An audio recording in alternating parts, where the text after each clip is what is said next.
bon pour toi? Ça a dû commencer. Et bien donc, bienvenue à cette session très particulière de TEDx. Pour la petite histoire, ça fait très longtemps que Stéphane et moi cherchons un sujet autour de l'extreme programming. Donc, on est très content d'avoir été mis en relation avec Thomas Pierrin qui intervient ce soir. Et un grand merci, j'en profite s'il nous regarde, Julien Topsu de nous avoir mis en relation. Donc, Merci, oui, merci Julien. Donc, juste petit rappel, nous sommes soutenus encore et toujours par nos deux sponsors principaux, AppSeedTop et Ascensi, qui sont des ESN, notamment présentes sur la place de Tours et qui ont renouvelé donc, du coup, leur sponsoring cette année, malgré tout ce qu'on connaît du distanciel, de un petit peu moins visible. Donc voilà, merci beaucoup à eux. On a un nouveau sponsor, ici c'est Tours, qui fait des sweats et des t-shirts trop classe. Donc, je vous invite à aller faire un petit tour sur leur site internet. Et encore, toujours, un soutien de MAM, de la West Coast School, de Palo Alto, qui nous ont vraiment permis à nos débuts déjà de nous lancer et qui gardent le contact malgré la distance. Donc, voilà, encore merci à eux. Le calendrier à venir, alors il s'allège un peu parce que vous avez vu, l'été arrive. Donc, on a un petit peu moins de dates de prévues. Nous, notre dernière, c'est le 15 juin. Et Et après, c'est vacances. Mais surtout, on est très heureux de recevoir Alain Elali de GitHub qui va venir nous présenter les dernières nouveautés. Donc, vous aurez la chance de voir le petit speech bientôt apparaître, toujours sur Eventbrite pour les inscriptions. Et il interviendra du coup le mardi 15 juin, je pense, c'est pareil, aux alentours de 19 h. Et on est très content de le recevoir parce qu'on l'avait invité à notre première année et il avait dû se faire représenter parce qu'il avait un empêchement pour revenir. Donc, oui, non, New York ou San Francisco. Donc, il a hésité, Tours, San Francisco. Il avait choisi à l'époque de partir aux États-Unis. Et on le comprend. Nos petits copains de la place de Tours, donc la FUB Tours notamment, le vendredi 11 juin, organise la FUB Day en partenariat aussi avec Toulouse. Donc, il y a plein de petites choses très sympas. Je vous invite à aller vous regarder, au moins jeter un œil pour les inscriptions, parce qu'il y a beaucoup de choses de prévues qui sont vraiment sympas. Et je vous invite aussi à suivre Tour Jug. En ce moment, il n'y a pas grand-chose d'organisé, mais à chaque fois qu'il y a quelque chose, c'est toujours super intéressant. Donc, on continue à leur faire un petit peu de publicité. Voilà, ça c'est nous, Stéphane et moi. Donc, n'hésitez pas à nous contacter pour diverses raisons. Pour râler, vous avez le droit. S'il y a eu un truc qui ne s'est pas bien passé, pour améliorer aussi notre manière de fonctionner. Si vous avez une idée de talk à vous présenter, ou si vous avez un sujet qui vous intéresserait et que vous n'avez pas encore eu l'occasion de voir, et on pourrait du coup inviter quelqu'un qui vous intéresserait à une de nos sessions de TEDx. Donc voilà, vous avez vraiment toutes nos coordonnées et un merci aussi particulier à Roxane qui a été notre créatrice d'identité visuelle et qui a repris après son congé maternité son boulot. Donc voilà, si vous devez faire un projet là-dedans, vous pouvez faire appel à elle. Voilà pour la pub. Maintenant, un petit cadeau. Parce que comme on a des sponsors, on aimerait bien vous faire partager des petits cadeaux. Donc, on a choisi de vous faire gagner encore une fois un t-shirt TEDx. Donc, à voir comment on s'y prend à la fin de la présentation pour vous le faire gagner. Voilà, j'ai fini mon speech. Pardon d'avoir pris autant de temps. Je laisse la parole à Thomas et je vous invite à, si vous avez des questions, les poser dans le chat.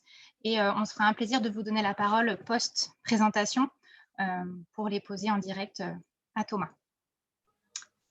Voilà pour moi. Je projette du coup. Vas-y, je te donne la main. Merci Fanny. Merci Stéphane. Alors du coup, hop. Dites-moi juste si vous voyez le slide. C'est bon? Ok, super. Alors, bonsoir à toutes et à tous. Ce soir, je vais vous parler d'une méthode de développement logiciel qui a changé ma vie. Une façon de travailler qui a marqué en général toutes les personnes qui l'ont vraiment essayé. Ça fait des années que je fais des talks sur plein de sujets. Et je ne m'étais jamais attaqué à celui-là parce que je n'avais pas l'impression de pouvoir ajouter quelque chose de nouveau. C'était quelque chose pas tout neuf, Extreme Programming, et j'avais l'impression de ne pas avoir assez de ni de relief, ni de singularité dans mon propos pour être pertinent ou utile. Donc du coup, pour moi, c'était comme faire un talk dans le train que je prenais tous les matins pour aller bosser, quoi. Pas super passionnant. Et puis, c'est assez récemment, alors c'était avant le dernier confinement, je crois, en retravaillant dans un contexte qui se voyait agile, que je me suis fait la réflexion que ce qui manquait chez nous dans ce contexte par rapport à la force qu'on pouvait retrouver dans XP, il y avait des petites différences. Donc du coup, ça m'a fait un peu cogiter et je pense que j'ai quelque chose avec un peu plus de relief à vous livrer finalement ce soir. Donc on verra ça en temps voulu, hein, mais voilà. Donc, je m'appelle Thomas Pirin, ça fait plus de 20 ans que je fais du soft. Je suis extrême programmeur, architecte, consultant, formateur, manager, grand frère, enfin plein de trucs différents. Je passe 70% de mes semaines à peu près à coder, mober, animer une équipe API de 6 personnes dans un grand groupe hôtelier et les 30% restants à faire du consulting, puis accompagner mes clients sur des sujets autour du domaine Driven Design, dont je suis assez fan, et également co-organisateur du Meetup en France DDDFR. En ce moment, j'ai aussi la chance de commencer à travailler avec Hermès dans le luxe et on recrute pour faire un projet assez innovant autour du DDD et tout un tas de pratiques de dev intéressantes. Donc, si ça vous intéresse, n'hésitez pas à prendre contact avec moi sur Twitter. Alors, sinon, j'ai créé, et ça sera la fin de cette intro, une société de conseil avec mon ami et associé Bruno Boucard, société qu'on a appelée 42 Skills. Bon, avant l'avènement de l'agilité, il y a eu plein de tentatives pour lutter contre les dangers du cycle en V et de son effet tunnel dans les projets informatiques. Unified Process, bon, il n'y a que les plus vieilles et les plus vieux d'entre nous qui ont peut-être entendu parler, c'était une de ces méthodes. Alors, c'était mieux que le cycle en V, avec ses itérations, le feedback plus tôt et tout, mais c'était quand même hyper procédurier, c'était même assez bureaucratique, avec tout un tas d'artefacts à livrer pour chaque phase. C'était hyper... Alors, l'agilité est née en réaction de cette pesanteur à l'époque pour soulager, simplifier, aller à l'essentiel. Je vous ai mis ici une image d'un ampli de guitare dans le film culte Spinal Tap. Donc, c'est une parodie de film musical, à voir absolument si vous ne l'avez pas déjà fait, c'est à hurler de rire. Et dans ce film assez drôle, les musiciens sont tous fiers de montrer qu'ils peuvent jouer plus fort que les autres groupes, parce qu'eux, ils peuvent monter le volume de leur ampli jusqu'à 11, et pas jusqu'à 10 comme classiquement. Alors, en fait, c'est une métaphore pour illustrer le fait que la méthode Extreme Programming, elle tire son nom de la volonté de Ken Beck, son auteur, d'essayer de voir ce que ça donne si on foutait toutes les pratiques à fond, tous les potards à fond sur toutes les pratiques efficaces, qu'on trouve efficaces pour faire du dev logiciel, et qu'est-ce qui se passe si on met tout à fond? Alors, ça veut dire quoi, mettre tout à fond? Par exemple, les code reviews, vous trouvez ça utile? Eh bien, jouer plus fort cette pratique-là, ça va donner le fait de faire des code reviews en permanence sur le projet. Et ça a donné le pair programming, c'est-à-dire de faire des code reviews au moment où on code, pas une fois qu'on a codé, le fait, ça va aussi donner le fait de coder à chaque fois en binôme. Parce que peer review, voilà, on discute en fait en même temps qu'on code, on discute et on fait évoluer nos idées, le design. Bon, je ne veux pas vous faire ici toute la genèse de la méthode du fameux projet C3 chez Chrysler avec Ken Beck, Ward Cunningham et tout dans les années 90, où tout ça est né un peu, mais je vous laisserai lire ça sur Wikipédia ou dans les livres. On va juste rappeler que le bouquin d'Extreme Programming Explain, donc le sous-titre c'est Embrace Change, Épouser le changement, il est sorti en 99, donc ça fait plus de 21 ans. Alors, comme je vous le disais en introduction, je voudrais partir de quelques expériences récentes pour voir si la méthode pourrait nous apporter des choses encore en 2020. T1.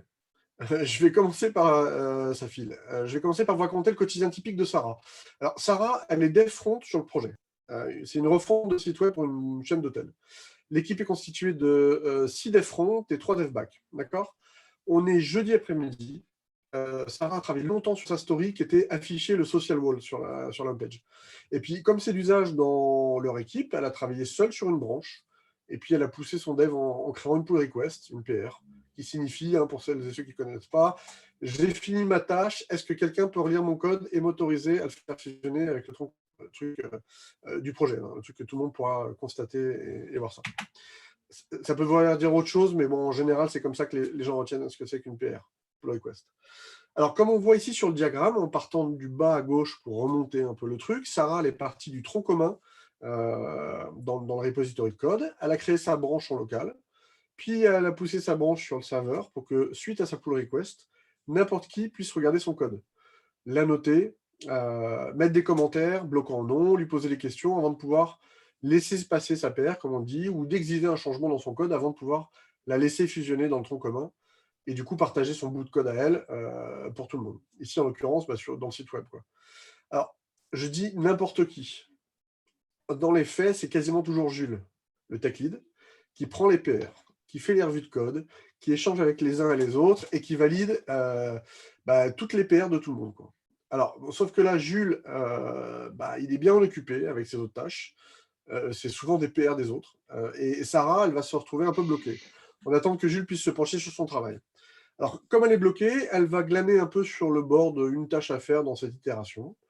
Et elle trouve une nouvelle story liée au SEO, le Search Engine Optimization là, pour Google Co, pour que ça puisse être bien référencé. Alors, Sarah, elle va bosser dessus pendant 3 heures. Elle galère un peu pour comprendre ce qu'il faut faire exactement parce que le ticket n'est pas super clair. Elle se pose des questions un peu à la cantonade. Elle est en train de travailler sur cette nouvelle tâche SEO. Elle essaie de se concentrer lorsqu'elle reçoit le retour de Jules, le tech lead, sur sa PR. Enfin, sa PR, non, pas sa dernière PR, pas celle du Social Wall, celle d'une de ses anciennes PR qu'elle avait lancée la semaine dernière. Donc, du coup, Sarah doit se reconcentrer.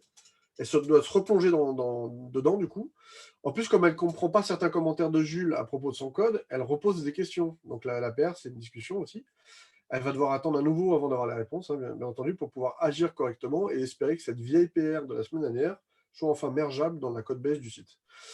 Comme Jules est très souvent occupé sur plein de sujets, Sarah sait qu'il est peu probable qu'il puisse lui répondre dans la foulée. Donc, elle va retourner à sa dernière tâche, du coup. Voilà. C'était quoi déjà? Attends, c'était quoi? Le SEO. Il va lui falloir au moins 10 minutes pour se reconcentrer et re-rentrer sur le sujet. Alors, pas de bol, lancé à peine depuis 20 minutes, en gros. Et Sarah reçoit une notification, et là, c'est Jules qui a précisé ce qu'il voulait faire, ce qu'il voulait dire dans sa vieille PR. Elle comprend enfin ce qu'il faut faire pour que son code de la semaine dernière puisse être intégré à la version actuelle du site sur l'environnement de dev. Ça sera poussé ensuite sur l'environnement de recettes, qui sera, lui, après à destination des PO. Elle prend 2 heures pour changer tout ce qu'il fallait changer. Sa PR est acceptée dans la foulée par Jules, qu'elle arrive à contacter via Slack, coup de bol. Mais bon, manque de bol, en fait, le vieux code de Sarah avait été fait à partir du tronc commun de la semaine dernière. Ça veut dire quoi? Ça veut dire qu'il va lui falloir merger sa branche avec le nouveau tronc commun, qui a entre-temps vu d'autres PR modifier le tronc commun. Alors, Sarah ne le sait pas encore, mais il va lui falloir une bonne demi-heure pour faire ce merge délicat en fin de journée. Et là, Sarah elle se demande vraiment comment on pourrait faire pour que son quotidien soit moins haché, moins pénible, avec tous ces contextes switch, toutes ces PR en mode asynchrone, ces changements de sujet plusieurs fois par jour, etc. etc. Alors, c'est vrai qu'on pourrait se demander, avec Sarah, si ce mode de fonctionnement à base de PR, qui ne sont que des mini-discussions autour du code, mais depuis un navigateur web, mais elle ne ressemblerait pas à une nouvelle forme de bureaucratie, en quelque sorte. Et puis le fait de devoir attendre si longtemps pour avoir un feedback sur ce qu'on fait, dans le monde de l'open source, d'où vient cette technique de pull request, il est bon ton d'ouvrir une PR avant même de commencer à y pousser du code. En gros, on veut dire aux autres, je m'apprête à bosser sur ce sujet, voilà ce que j'ai compris, c'est bon pour vous. Et puis après, on y pousse notre code régulièrement pour qu'il y ait des interactions asynchrones, mais sans trop d'effet tunnel. Mais bon, pas dans cette équipe qui n'arrive pas à faire autre chose que de pousser des PR à la toute fin. Donc, ils font la PR, elle arrive que quand le code est quasiment fini et lorsque le dev est fini. Donc, au risque parfois de se faire entendre dire par Jules, le tech lead, qu'on n'a rien compris, qu'on a bossé sur un truc pendant 2 jours pour rien. Ce qui arrive de temps en temps dans cette équipe. Alors, les devs sont persuadés que c'est forcément comme ça qu'il faut bosser aujourd'hui. Comme si on faisait tous et toutes de l'open source, alors même qu'on bosse dans une petite équipe où tout le monde se connaît et on connaît les qualités des uns et des autres. Un peu comme si on utilisait des pigeons voyageurs entre nous au sein de l'équipe pour se demander un feedback, quoi. Alors, moi, je ne peux pas m'empêcher de penser que cette adoption massive des méthodes de pull request liées à l'open source sont parfois du cargo culte. Cargo culte, vous savez, c'est quand les gens ne savent plus trop pourquoi ils font les choses. C'est juste un rituel. On a toujours fait comme ça. Et on n'est pas capable d'expliquer ni de savoir. On suit la religion, on suit la pratique, quoi. Et alors, ces méthodes, pourtant, elles sont nées parce que les contributions sur un projet open source, c'est disparate. C'est effectué par des gens qui ne se connaissent pas, ou très peu, en tout cas au début, qui bossent tous chacun de leur côté de manière asynchrone, et que tout le monde bosse en général en best effort. C'est l'open source, on le fait quand on n'a pas à s'occuper des enfants, à sortir ou être confiné. On a le temps, on n'est pas pressé pour intégrer une PR. Mais surtout, c'est adapté pour accepter le travail des gens qu'on ne connaît pas encore très bien et sur lesquels on va vouloir demander des améliorations, des adaptations, etc. Donc, c'est tout ça l'équipe de PR. Les gens dans nos entreprises, ils font des choses pour lesquelles ils ne comprennent pas toujours. Bon, les raisons, hein, on suit, et donc c'est pour ça que je parle de Kaggle culte. Alors, si vous doutez de ça, demain, je vous propose de faire un sondage. Vous demandez à vos collègues pourquoi ils ont adopté ces pratiques de l'open source, alors qu'ils bossent dans une équipe réduite et souvent colocalisée. Enfin, colocalisée, bon, ça va peut-être le redevenir un peu, mais c'est vrai que récemment, c'était plus compliqué. À mon avis, vous aurez les mêmes silences gênés que quand vous leur demandez pourquoi ils font des microservices. Alors, bon, si on prend les 13 pratiques d'XP maintenant, qu'on voit affichées là sur un fond rose, lesquelles ont des choses à nous dire qui pourraient nous aider et aider Sarah dans son quotidien. Alors, petit disclaimer, déjà, en construisant ce talk, je me suis replongé dans les bouquins, les articles. Et il y a plusieurs versions des pratiques d'XP. Il n'y a pas un bouquin qui reprenne les mêmes pratiques. Ça, c'est assez fou. Il y a des petites variantes, quoi. Alors, donc, à l'image de la seconde édition du bouquin de Ken Beck, qui est un tout nouveau livre par rapport à la première édition. Donc, je ne sais pas si vous le verrez là avec les trucs, mais non, on ne voit rien du tout. Bon, il y a deux bouquins, j'ai pris de me croire. Ils ont presque la même couverture, mais en fait, c'est deux bouquins complètement différents. Dans le premier, vous allez trouver tout un tas de pratiques. C'est plutôt sur le comment. Il y a un peu de pourquoi, mais sur le comment. Et dans le deuxième, c'est un peu plus sur le pourquoi, avec le retour d'expérience de sa pratique dans certains contextes. Alors en fait, c'est pas si surprenant si on considère le sous-titre du bouquin de Ken Beck, parce que dès la première édition, c'est Embrace Change, donc épouser le changement. Et oui, XP, c'est une obsession à se tenir prêt à tout changer, si c'est nécessaire, et d'accueillir le changement même avec joie. Donc en gros, changement du métier, les changements imposés par la concurrence ou le monde extérieur, les changements dans le financement du projet ou de notre compréhension du besoin, etc. Donc, dans cette logique, pourquoi pas changer de pratique dans la méthode au cours des années si on trouve mieux, plus adapté. Et c'est exactement ce qui s'est passé dans la seconde édition du bouquin de Ken Beck. Ken Beck lui-même, il explique que les pratiques seules sont stériles et, si elles ne supportent pas les valeurs d'XP. Alors, les valeurs d'XP, c'est communication, simplicité, feedback, courage et respect. Communication, la première. Ça veut dire quoi? Ça veut dire que pour créer un esprit d'équipe, des équipes où on ne se parle pas sont drôles d'équipes, soit dit en passant, où il ne se passe pas grand-chose. Mais donc, pour créer un esprit d'équipe et aussi être efficace quand on communique avec ses clients ou ses collègues. Donc, la communication, c'est clé. Simplicité, c'est peut-être la valeur la plus difficile, la plus exigeante intellectuellement de la méthode. En gros, l'idée, c'est éliminer tant que possible le gâchis lié à la complexité de ce qu'on fait. Plus c'est complexe, plus c'est dur à changer, si on doit s'adapter, changer, etc. Pensez-y, si vous faites une usine à gaz, mettez-vous sur la plage, vous faites un château de sable de ouf pendant une journée. Un truc, mais vraiment, je vous dis, un truc de compète, quoi. Vous allez prendre du temps à le construire, vous êtes super fiers et tout. La question que j'ai pour vous, c'est est-ce que vous arrivez à le détruire facilement, ce truc-là? Vous avez passé une journée ou 2 jours à faire. Sans biais d'attachement, je veux dire. XP, il dit, voilà, c'est pareil. Ne fais pas d'usine à gaz, ne pars pas trop longtemps sur des délires de conception un peu hors sol. Voyager léger, ça sera plus simple de changer d'avis. Et l'agilité, c'est aussi de changer de vision et changer d'avis. Et puis, plus c'est simple, plus ça facilite la communication, qui est aussi la première valeur. Donc les valeurs dans XP, elles se parlent, elles se répondent, elles se renforcent. Ça, c'était la simplicité. Le feedback. Aucune direction fixe ne reste valide très longtemps dans ce monde. Le changement, c'est inévitable, souhaitable, même si on veut survivre ou performer dans ce monde qui bouge tout le temps. Le feedback, c'est ce qui permet de savoir si on avance dans la bonne direction. Sans feedback, on ne sait pas si on va proche d'une falaise ou si. Et avec XP, le feedback, il est court, jusqu'à quelques minutes parfois et omniprésent. Ensuite, on a le courage. Le courage, lui, c'est une action efficace face à la peur. Donc le courage tout seul, sans être contrebalancé, ça peut être dangereux, attention. Par exemple, faire quelque chose sans soucier des conséquences pour les autres, c'est pas souhaitable. Mais le courage de se dire des choses entre membres de l'équipe, le courage de dire au métier qu'une chose n'est pas réaliste, le courage d'abandonner une solution trop complexe, notre château de table, et d'en chercher une nouvelle alors qu'on était déjà bien engagé. Le courage d'aller chercher du vrai feedback et d'être prêt à l'écouter, à l'entendre. Le courage de tenir bon quand on vous dit de bosser à plusieurs sur une tâche, c'est du gâchis. Ça s'appelle le mob programming, et ça, c'est un discours, ou le pair programming, c'est un discours qu'on entend très souvent dans certaines organisations. Voilà, donc le courage, c'est important pour XP. Et enfin, la dernière valeur, et donc non des moindres, quand on connaît Kenbeck, c'est le respect. Ça signifie que chaque personne de l'équipe a sa place, quel que soit son niveau et son expertise. Ça veut dire aussi que chacune et chacun doit mériter le respect à part égale des autres membres de l'équipe. Que le business doit respecter l'IT, que l'IT doit respecter l'expertise des clients avec qui et pour qui ils bossent. Donc, pour cette presse, je vais conserver les 13 pratiques d'XP parmi toutes les versions existantes. Alors, reprenons le problème de Sarah. Alors, pour réduire le fardeau du context switch qu'elle subit quotidiennement, mais aussi tous les autres, parce qu'y compris le tech lead, qui passe son temps à recevoir des demandes de revue de code sur des PR et des PR et des PR dans l'équipe, XP nous propose un autre mode de fonctionnement. Dans XP, tout est fait pour favoriser les tâches synchrones.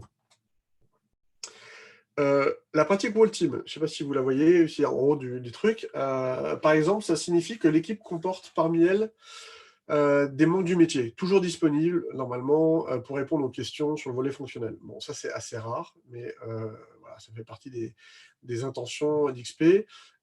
Et l'idée, c'est comme ça, l'équipe, elle ne reste jamais bloquée très longtemps, en fait, si on a un interlocuteur ou une interlocutrice du métier. Bon, en vrai, personne n'a quasiment jamais réussi à mettre en place le client on-site. C'était dans la première version d'XP, c'est pas Wall Team.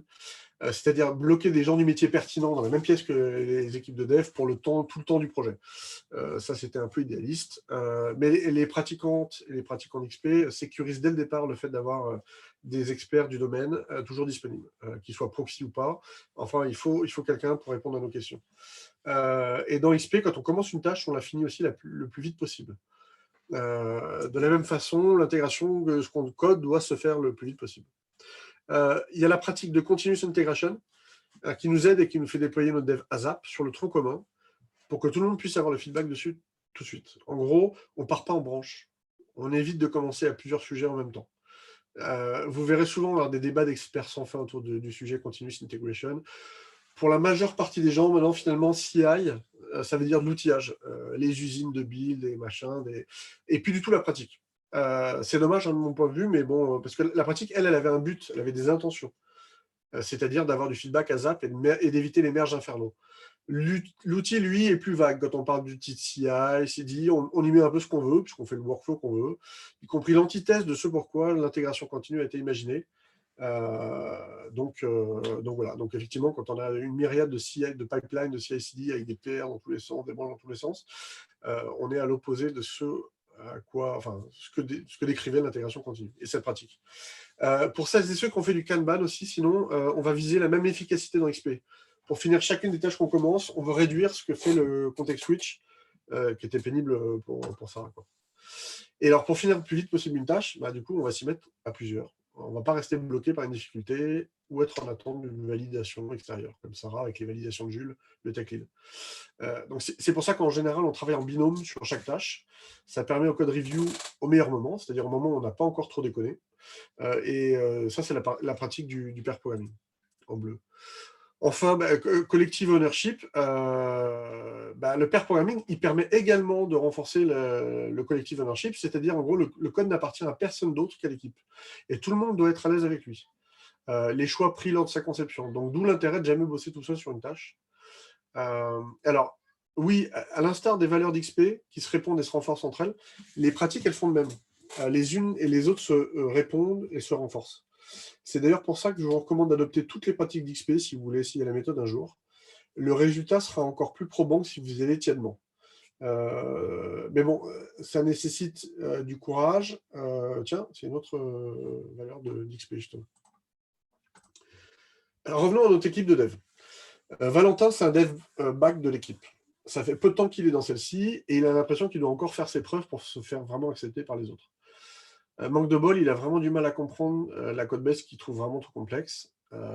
Donc ce vendredi matin, Valentin a la gorge sèche juste avant le daily, le stand-up meeting. Tout seul sur sa tâche, encore hier, il est tombé sur un nouveau bug incompréhensible qui l'a fait genre stagner toute l'après-midi, alors qu'il était déjà censé entamer la nouvelle story dont tout le monde parlait ces derniers jours.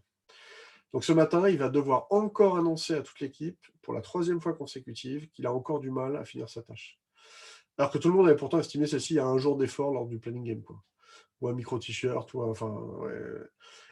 Le pire, c'est que il sait qu'il peut même pas leur donner une indication quant au temps nécessaire pour la finir. Il s'en sort pas. À chaque fois, il pense que c'est fini. Et à chaque fois, il tombe sur un détail bloquant qui l'a mis en difficulté. Et c'est même pire, c'est plus il bosse sur le sujet, plus il se sent incapable et désemparé. Alors, ce matin, il regrette de ne pas en avoir parlé plus tôt au reste de l'équipe. Hein. Toute l'après-midi, il s'était demandé s'il allait réussir à trouver tout seul ou s'il allait devoir demander de l'aide. Mais bon, il n'avait pas osé, donc il s'était caché derrière l'excuse que tout le monde devait être bien occupé déjà.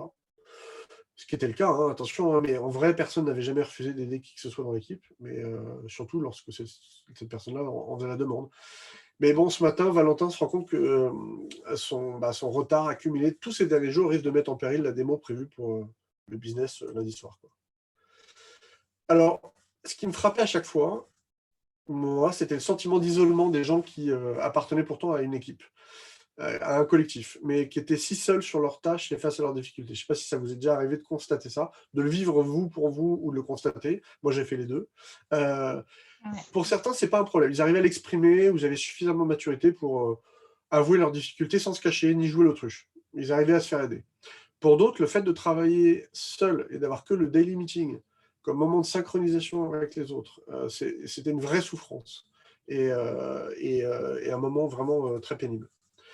Quand je vois certaines équipes de dev comme ça, en mode chacun de son côté, alors, et à communiquer que par pair, ou par Slack, ou par stand-up, j'ai vraiment l'impression de voir ce qu'on voit à l'écran sur cette image, c'est-à-dire la matrice. Hein. Des individualités côte à côte, mais qui peinent à faire collectif au final. Pas de véritable équipe, quoi. Et puis, même pour celles et ceux qui sont très à l'aise dans le fait de travailler seul, ce qui est l'immense majorité des devs, hein, on ne va pas se cacher, il y a quand même le risque de tomber dans la zone. Alors, la zone, c'est quoi la zone ? La zone, c'est un moment d'euphorie. C'est un moment où il peut nous arriver de blinder quand on code, quoi. Un moment rare, qui semble n'arriver qu'à certains instants. Chez moi, c'est souvent le soir ou le matin très tôt. Ou encore plus facilement si j'écoute de la musique en codant, quoi, un truc. Chez moi, c'est un vieux Duke Ellington et tout, et puis ça me détend, et puis voilà. Un moment où on a l'impression que les lignes de code, elles jaillissent sous nos doigts. Hein, des instants où on pense avoir les idées très claires, et on avance à fond, à fond, à fond. En fait, c'est Bob Martin, je crois, qui a parlé de ça dans son ouvrage de Clean Coder. C'est des moments où on est parfaitement connecté avec soi-même, mais des moments où on perd le contact avec les autres, et de ce qu'il faut véritablement faire, en fait.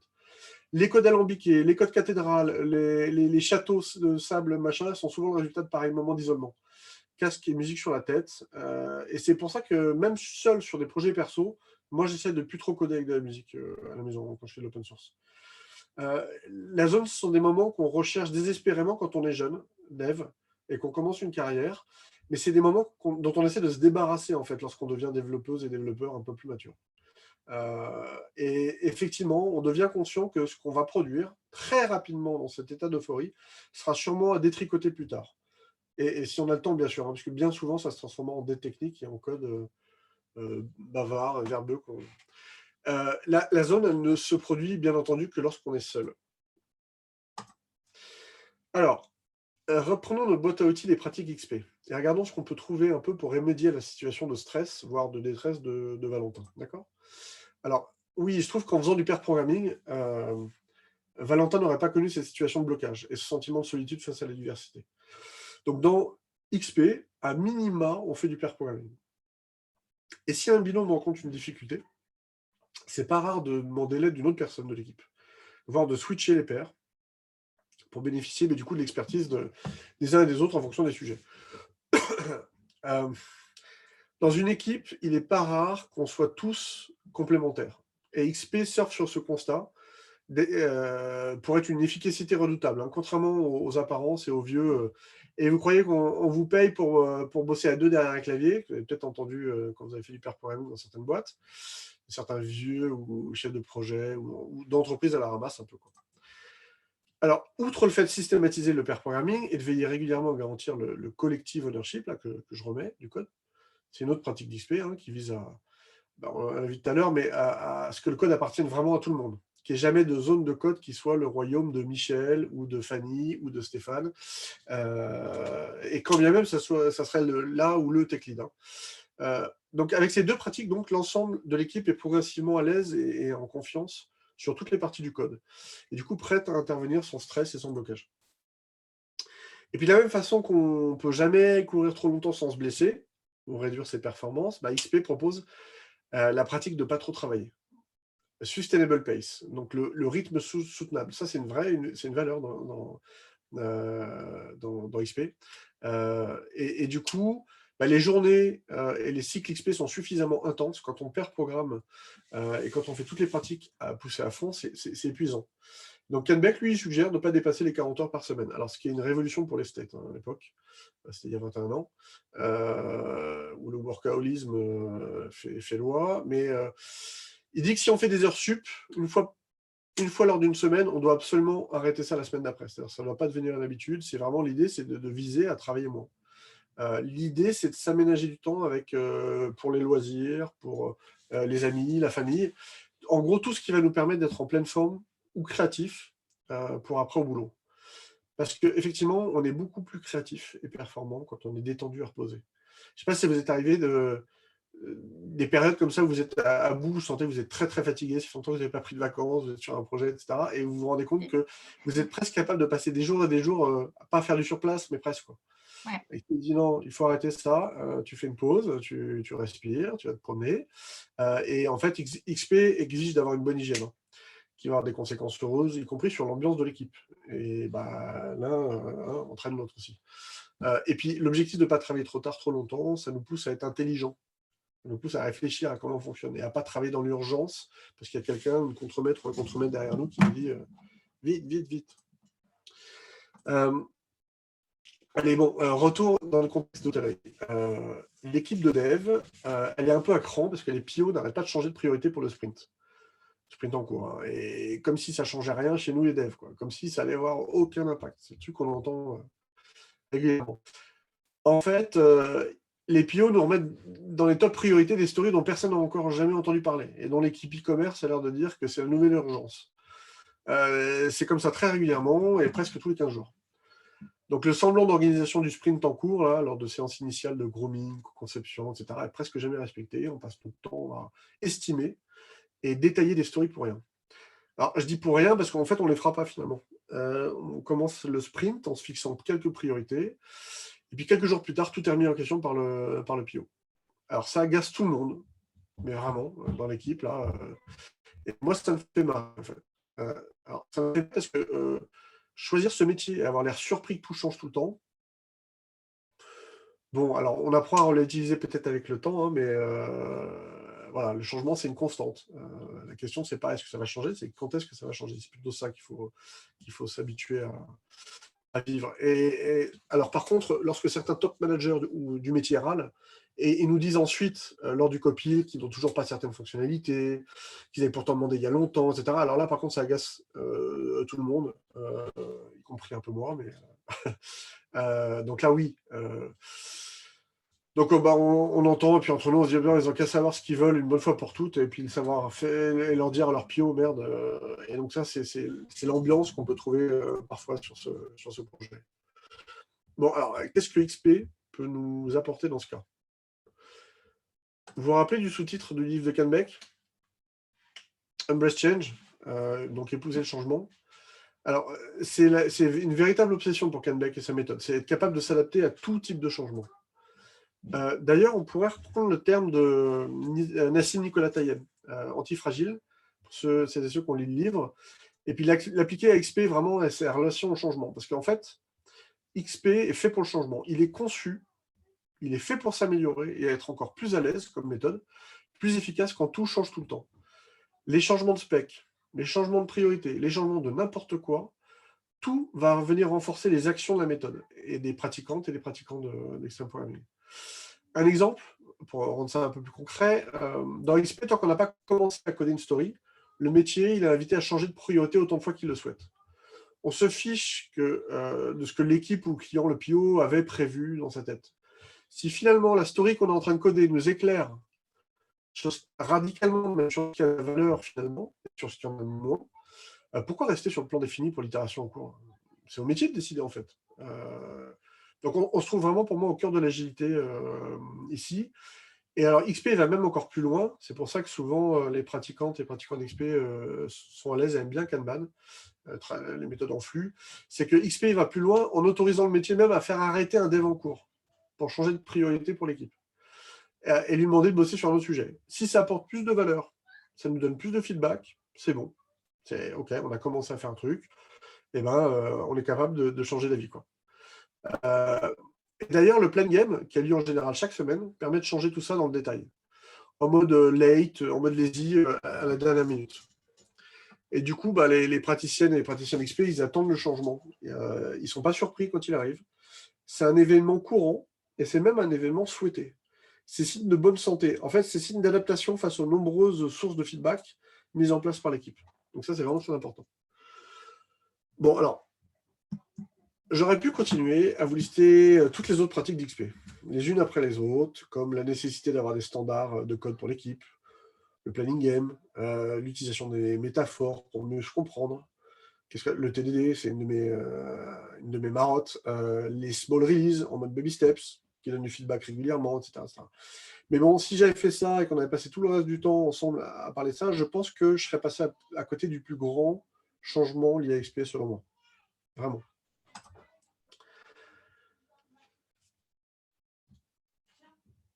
Parce que oui, depuis que je vous parle de certaines pratiques, c'est un peu comme s'il y avait un éléphant en plein milieu de la pièce, quoi. Je ne sais pas si vous vous rappelez ce que je disais au début, que j'avais pris conscience tardivement de ce qui distinguait vraiment XP des autres méthodes de génie logiciel. Que je cherchais un angle pour vous en parler de la méthode, mais qui sorte un peu de l'habitude, de ce que vous avez l'habitude d'entendre dessus, quoi.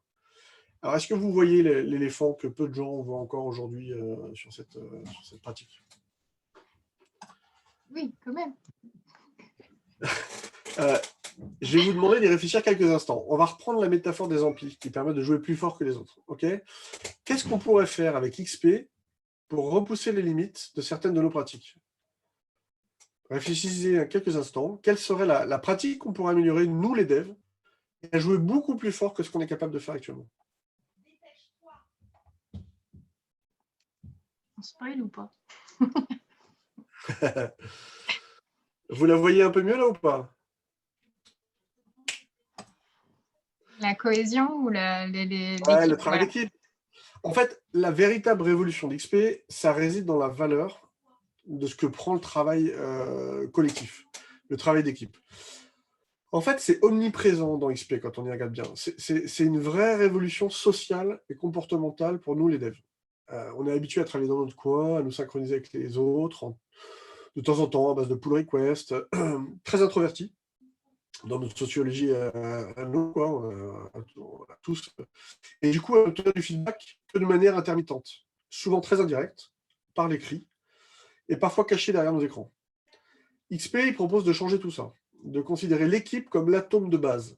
C'est l'alpha et l'oméga du projet, du dev. C'est pas les individus, hein, surtout pas. Non, non, c'est vraiment l'équipe, le noyau central. Et alors, quand on écoute Ken Beck, quand on le lit attentivement, on se rend compte même que la dimension sociale, les interactions entre les gens, et comment les améliorer, c'est au centre de tout. Alors, voici un extrait de son livre XP, seconde édition, dès la page 6. Il dit « XP nous fait abandonner les vieilles techniques inefficaces contre les anciennes habitudes sociales, en faveur de nouvelles qui fonctionnent. » Pour Ken Beck, il est vraiment nécessaire d'opérer une révolution dans notre façon de vivre et de travailler. C'est ce qu'il veut dire. Une autre citation, toujours dans son bouquin sur XP. Notre penchant pour garder les choses que pour nous, en s'imaginant que ça va nous aider, hein, ça serait bien qu'on s'en débarrasse. Ça ne vous rappelle pas Valentin, là, sur le projet, qui se cache un peu plus chaque jour, derrière ses craintes et ses non-dits? XP propose de sortir de ce mal-être contre-productif pour tout le monde et douloureux pour certaines et certains d'entre nous. Une autre citation, cette fois-ci tirée de la première édition de Fonction XP. Si les membres d'une équipe ne se soucient pas des autres, XP ne pourra pas fonctionner. C'est sûr que XP, ça ne peut pas fonctionner si les gens ne sont pas prêts à sortir de leur zone de confort et d'essayer de travailler en équipe, ensemble, jamais seul. C'est page 35 de son bouquin. Tout dans XP est conçu autour de l'équipe. Là, encore un extrait de son livre sur XP, seconde édition, page 7. Dans XP, vous êtes évalué par rapport à votre contribution au collectif, à l'équipe et au projet pour celle-ci. C'est ça qui vaut dans XP. Un autre extrait de son livre, sur XP, seconde édition, page 6. Dans XP, on part du principe que vous voulez grandir, que vous voulez améliorer vos compétences et améliorer votre relation avec les autres. Alors, c'est vrai que XP est assez exigeant pour tout le monde. Hein. On cherche vraiment l'amélioration continue, dans les pratiques, dans les relations, dans tout. La compréhension du métier. Mais pour Kenbeck, les relations, le travail et la communication au sein de l'équipe, c'est clé. C'est complètement indissociable de la méthode et de la réussite d'un projet. Dans XP, on ne travaille jamais seul, en fait. Encore un extrait là de son livre sur XP, seconde édition, toujours page 6. Il dit quoi? Il dit, dans XP, on part du principe que vous voulez travailler avec les autres, ensemble. Et c'est vraiment un prérequis. Si vous n'avez pas ça, vous ne pourrez pas faire des XP, en fait. Chacun voudra faire des pratiques de TDD, machin dans son coin, etc. Ce ne sera pas l'XP. C'est ce qui m'est arrivé sur un projet, et sur le projet dont je vous parlais au début. La plupart du temps, en fait, on faisait les pratiques. On faisait du TDD, on faisait un peu de pair programming, on faisait beaucoup de pair programming, un peu de mob programming, du Mercedes refactoring, donc du refactoring en permanence et tout. Mais en fait, il y a certaines personnes qui ne veulent pas changer leurs habitudes de se mettre à travailler à plusieurs. Il suffit d'une personne clé ou de deux qui n'aient pas envie de travailler comme ça, tous ensemble, pour que l'équipe ne soit pas vraiment en mesure de faire l'extreme programming. Et c'est encore plus vrai si la culture de la boîte entretient le modèle héroïque, où l'individualisme, la performance individuelle sont valorisées, etc. Lancer XP dans ces conditions, c'est l'échec garanti. Donc ne le faites pas si vous êtes dans une situation de ce type-là. Alors, ce qui est encourageant dans XP, c'est qu'il y a de la place pour tout le monde. Quel que soit votre niveau, du moment qu'on joue le jeu, qu'on souhaite travailler en équipe et vouloir contribuer à son amélioration. Là, c'est encore un extrait là, de son livre XP, seconde édition. XP est basé sur l'étroite collaboration d'individus au talent ordinaire, mais activement engagés dans ce qu'ils font. Alors, cette phrase, elle est clé pour Kenbeck. L'étroite collaboration d'individus au talent ordinaire, mais activement engagés dans ce qu'ils font. Il y a beaucoup d'XP qui tient dans cette phrase. XP, à la base, elle est décrite dans son premier bouquin comme lightweight, efficient, low risk, flexible, predictable, scientific et fun way to develop software. En fait, c'est comme Kaiser Soze. Derrière XP, finalement, en vrai, c'est une révolution sociale. C'est une révolution comportementale pour tous les devs que nous sommes. C'est un appel à travailler ensemble de manière transparente, bienveillante, mais très exigeante. On ne voit pas ça tout de suite. On voit pas ça tout de suite, mais c'est vraiment ça qui se cache derrière la méthode. Alors, une équipe XP, c'est quoi? C'est une brigade. C'est une brigade, c'est un équipage. C'est une équipe soudée, avec un environnement psychologiquement rassurant. C'est hyper important, sécurisant. Parce que c'est vraiment que lorsque tout le monde est en confiance que de grandes choses arrivent. S'il y a une ou deux personnes qui ne sont pas à l'aise, qui sont malheureuses parce qu'elles n'arrivent pas à dire aux autres qu'elles ne supportent pas cette ambiance ou des trucs qui ne vont pas, l'équipe, elle ne progresse pas. Et ça veut dire qu'on est tous complémentaires. Ça veut dire aussi que nos associations peuvent donner des résultats incroyables. Une fois que l'équipe se connaît bien et que tout le monde s'y sent en confiance, c'est assez incroyable ce qu'on arrive à faire. Et moi, ce qui me frappe à chaque fois, j'ai eu l'occasion de le mettre en place, c'est qu'en gros, ce sont des réflexes collectifs qui vont se diffuser au bout d'un moment. À force de pairer, de binômer, on prend vraiment le meilleur de chacune et chacun. Les shortcuts dans l'IDE, les bons moyens de faire des recherches sur Google ou de faire des recherches dans de la doc, les bons moyens de faire des scripts, de comprendre le réseau. En fait, c'est un nivellement vers le haut pour tout le monde. C'est vraiment les vases communicants. Tout le monde progresse. Alors, certains vont progresser sur le volet technique, d'autres sur le nommage, d'autres sur le métier, d'autres sur le volet humain, juste parce qu'on peut progresser, heureusement, sur le volet humain, en termes de communication, d'empathie, gestion de conflit. Enfin, c'est vraiment... XP, pour moi, c'est un révélateur. C'est un révélateur, en fait, pour les pratiquantes et les pratiquants. La bienveillance, le respect de soi et des autres. Voilà. Reprendre la valeur d'XP, ça permet des transformations incroyables. Alors, le lâcher-prise, ça c'est très important. Le lâcher-prise qui permet de faire des choses qu'on n'imaginait pas possibles. Ça, c'est un truc, c'est Bruno, mon associé et ami, qui en parle tout le temps du lâcher-prise. C'est quelque chose qu'on a du mal à faire. encore plus en public. Mais le lâcher-prise, c'est vraiment... En fait, les grandes choses, elles peuvent arriver grâce à l'équipe qui protège. Si on se sent protégé par ses collègues, par l'équipe qui nous encourage, qui nous supporte, qui nous motive, c'est là où, en fait, on peut même être surpris et se surprendre à faire des grandes choses qu'on n'imaginait pas possible forcément au début. Et puis, parce qu'il n'y a pas de difficulté non plus qui fasse peur à un collectif bien huilé, tel qu'une équipe XP.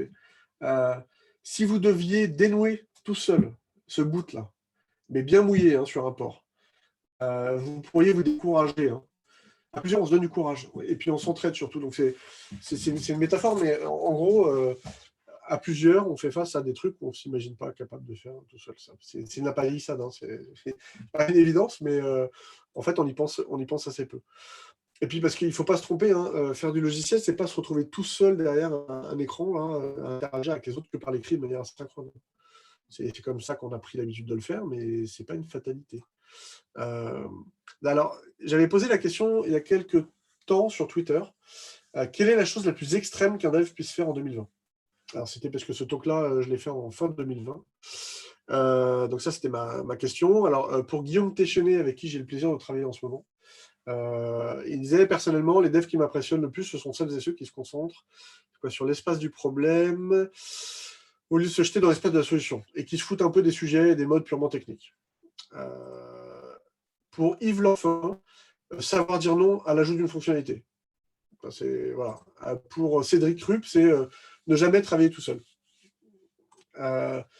Pour Matteo Vaccari, faire de l'extreme programming déjà. Il y en a eu plein d'autres, elles étaient toutes plus intéressantes. Je vous laisserai aller les voir ensuite si vous le souhaitez, puisque là, je suis sur le point de conclure. Alors, effectivement, faire du logiciel, ça peut être un véritable travail d'équipe. Tous et toutes ensemble pour comprendre, échouer, réussir, s'améliorer, se soutenir, se donner du courage. Ça, c'est très vrai quand on perd ou quand on mob. C'est appartenir à quelque chose de plus grand que nous. Plus grand que nos propres personnes, en fait. Et quand ça fonctionne, c'est vraiment super puissant. C'est puissant et très satisfaisant. Une bonne équipe XP, je vous le dis, elle est inarrêtable. Inarrêtable. Moi, j'ai vu des trucs, des projets incroyablement complexes et dingues réussir parce que l'équipe était là, quoi. Et vraiment, donc peur de rien, quelle que soit la complexité du problème à résoudre ou de l'édifice à bâtir, on y va, on se sent fort, on est fier, gourmand même. Donc voilà. Alors, pour celles et ceux qui hésiteraient encore à essayer XP et travailler même en binôme, en mob, pour tous ceux qui ne le sentiraient pas encore, je reprendrai les mots de Ken Beck lorsqu'il parle de TCR. Je ne sais pas si vous avez entendu parler de TCR, qui est notre... Alors c'est Ken Beck qui l'a mis en lumière, mais ce n'est pas lui qui l'a inventé, c'est un autre workflow. C'est test et commit ou revert. Donc là, c'est vraiment une forme pour coder encore plus extrême que le TDD. Ça a été Alors, il s'appelle quoi Oddmund Ströme, je crois, celui qui a inventé ce truc-là. C'est une forme encore plus extrême que le TDD, puisque le but ici, c'est de coder, et on code, et si lorsqu'on exécute le test, ça se passe bien, et ben le code va être commité, on va le conserver. Sinon, le code s'efface tout seul, pour revenir à la dernière étape où les tests passaient. Donc, en fait, vous faites échouer un test, ça reverte sur la situation d'avant où c'était vert. Donc là, essaye encore. C'est ce que semble dire notre IDE et notre outillage, c'est vas-y, essaye encore. Tu n'y arrives pas, c'est pas grave. Alors, c'est après avoir découvert ce nouveau workflow pour coder que Ken Beck a déclaré, ce que j'aime bien, c'est j'ai détesté l'idée qu'on pouvait voir comme concurrente à son TD, à lui. C'est pour ça qu'il a fallu que je l'essaye, en fait. Donc, même si vous pensez détester quelque chose ou si vous pensez que XP ne peut rien vous apporter, essayez quand même, vous pourrez être surpris. Et puis, d'ailleurs, et puis on finira là-dessus, pour Ken Beck, alors ce dernier s'est rendu compte récemment que tout ce qu'il avait fait et proposé à la communauté des devs ces 30 dernières années était piloté par un principe. Le principe, c'est de faire en sorte que les geeks, comme lui, comme nous, se sentent plus en sécurité dans le monde. Plus à l'aise, que nous trouvions notre place, fièrement et de manière paisible, qu'on ne soit pas les ingénieurs informaticiens, trucs qu'on a l'habitude de voir, etc.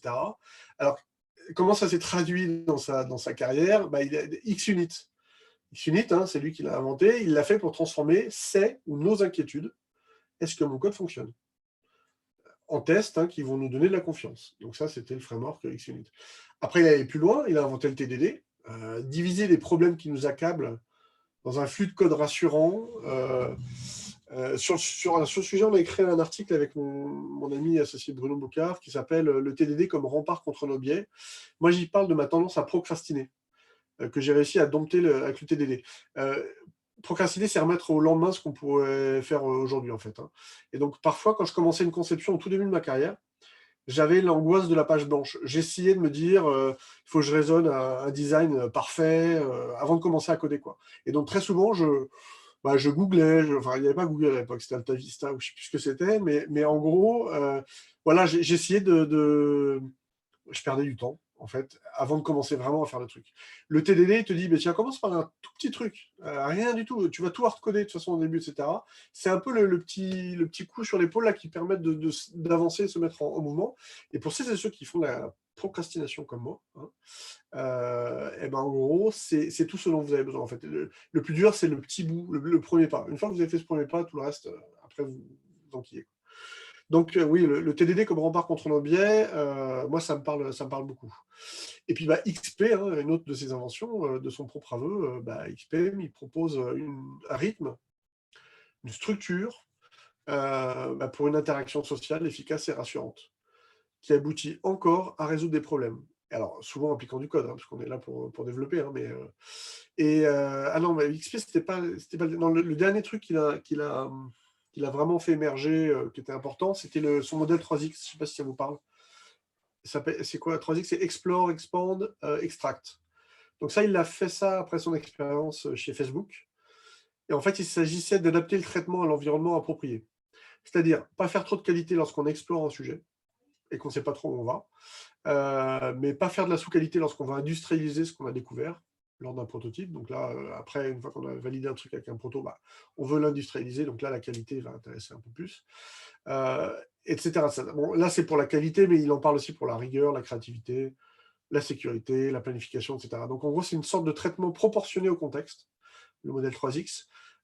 Et ça veut dire aussi, ne faites pas de l'XP dans tous les contextes, par exemple. Vous allez vous retrouver parfois dans des situations périlleuses. Et ce sont toutes ces situations périlleuses que Ken Beck a cherché à éviter pour lui et pour les autres toute sa vie. Donc pour conclure, si après m'avoir écouté ce soir, certaines et certains d'entre vous auraient envie d'essayer la méthode, moi j'en serais super content. Et vous allez voir, vous allez kiffer. Pour les autres, je serais vraiment ravi que ce moment ensemble peut-être donner envie de remettre en question certaines choses, ou peut-être certains comportements que vous faites aujourd'hui, pour lesquels vous ne seriez même pas capable de prendre du recul, ou d'expliquer les raisons aux autres autrement que par l'habitude. Donc pensez-y avec vos pull requests, vos microservices, vos Kubernetes et co. Et même si avec XP, il est important de ne pas tomber dans le piège du cargo culte, comme on a tendance, à mon avis, un peu trop facilement à le faire dans notre industrie. Avec tout ce que j'ai cité, voilà, on est des fans, quoi. On suit la mode et puis voilà. C'est tout pour moi. Je me tiens à votre disposition si vous avez des questions. Et puis je vous remercie de m'avoir écouté. Je ne sais pas combien de temps j'ai pris, mais merci beaucoup, Thomas. C'est impeccable. C'était en plus super fluide. Moi, j'en ai une tonne de questions, mais on va quand même commencer par celle de Chris. Je ne sais pas si tu veux prendre la parole ou si tu veux qu'on la dise. Si tu veux. L'idée, c'est effectivement que on sent bien dans ce que tu donnes, on part du principe que chaque individu de l'équipe aspire à s'impliquer, travailler avec les autres, à s'améliorer continuellement. C'est peut-être un niveau d'exigence que certains considéreront comme une certaine pression. Et qu'est-ce qui se passe soit quand ça disparaît dans une équipe dans laquelle c'était établi, soit de façon plus classique, en tout cas dans nos métiers, quand tu as du turnover, donc des personnes qui rentrent, voire des personnes qui sortent? Alors, oui, ça peut être impressionnant. C'est pour ça que je disais, allez-y sur toutes les pratiques, mais peut-être pour commencer, vous pouvez commencer une pratique, puis une autre. Ce que je veux dire par là, c'est que c'est qu'au moment où vous allez faire beaucoup de pratiques d'XP que vous allez sûrement voir les bénéfices. Mais du coup, peut-être de commencer pratique par pratique, ça peut être moins effrayant. Le fait en fait, ce qui est important, c'est d'avoir la discussion entre vous dans l'équipe. C'est de dire qu'est-ce qu'on a envie de vivre en tant qu'équipe, comment on a envie de travailler, quelle relation on a envie d'avoir au boulot, et de se dire, tiens, est-ce qu'on ne ferait pas une expérience? Est-ce qu'on n'expérimenterait pas j'ai entendu parler d'XP, il y a des trucs qui m'intéressent, qu'est-ce que vous en pensez, etc. Bien entendu, il ne suffit pas d'une personne qui arrive et qui dit, bon, les gars, on va faire de l'XP, les gars, les filles, on va faire de l'XP, et puis... donc, pour moi, ça doit être une discussion et une décision collective. Je crois beaucoup aux équipes autonomes. C'est difficile dans plein d'organisations, mais ça vaut le coup. Et donc, ça ne doit surtout pas être imposé par qui que ce soit. Ça ne doit surtout pas être... si vous êtes dans une organisation, on va vous dire, on a décidé, vous allez tous faire... avant, c'était vous faites tous du craft, et vous allez tous faire de l'extreme programming et machin. Là, c'est la loose.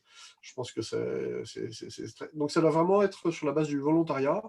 Et de la même façon, si dans l'équipe, il y a des gens qui ne veulent pas du tout en faire ou à qui ça accroche pas, l'idée, c'est de ne pas persévérer, je pense.